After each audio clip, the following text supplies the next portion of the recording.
చెప్పాలంటే ఇది అసలు కౌంటబుల్ కాదు, కానీ అనవసరంగా కెలుక్కుని ఎత్తిన పెట్టుకున్నారు అంతే.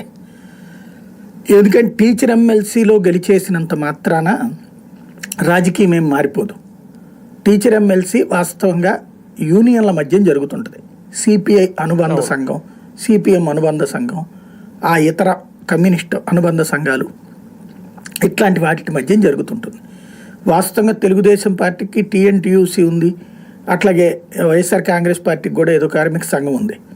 అయితే ఈ కార్మిక సంఘాలు వేరు, టీచర్ల సంఘాలని దాంట్లో కలవరు టీచర్లు. వాస్తవంగా టీచర్లకు సంబంధించిన యూనియన్లని ఈ రెండు పార్టీలు కూడా పట్టించుకోవాలి. ఈ సాధారణంగా టీచర్లు కూడా వీళ్ళని యాక్సెప్ట్ చేయరు. అంటే ఈ ప్రధాన పార్టీలకు సంబంధించిన వాటిని యాక్సెప్ట్ చేసి అందులోకి వెళ్ళడానికి ఇంట్రెస్ట్ చూపించరు. ఎందుకంటే అవి ఎప్పుడు కొట్టుకుతొస్తుంటాయి. ఇవాళ వీళ్ళు కాకపోతే రేపు వాళ్ళు, ఈ పార్టీలో ఉంటే ఆ పార్టీ రేపు వచ్చినప్పుడు మళ్ళీ వీళ్ళందరినీ ఏడిపిస్తుంది కదా. ఇప్పుడు ఇట్లాంటి గొడవ ఎందుకు, మనం ఈ రెండు కాకుండా ఉంటే కనుక కమ్యూనిస్ట్ యూనియన్ అయితే ఎవరు కాదనరు కదా, ఆ రూట్లోనే ఆలోచిస్తారు. అయితే కమ్యూనిస్టులకి పోటీగా ఆర్ఎస్ఎస్కి సంబంధించినటువంటి యూనియన్స్ కూడా ఉన్నాయి. అట్లాగా వాళ్ళు ఉంటుంటుంది, కానీ ఎక్కువగా ఇక్కడ కమ్యూనిస్టుల డామినేషనే ఉంటుంది.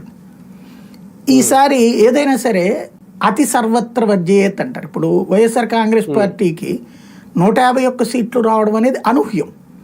మేబీ వైసీపీ కూడా ఊహించి ఉండదు. ఆ అతిశయంతో వాళ్ళు ఏం ఫీల్ అయిపోయారు, నెక్స్ట్ 175కి 175 ఎందుకు రాగు అనేటటువంటి మాటలు మాట్లాడేటప్పటికీ అతిశయం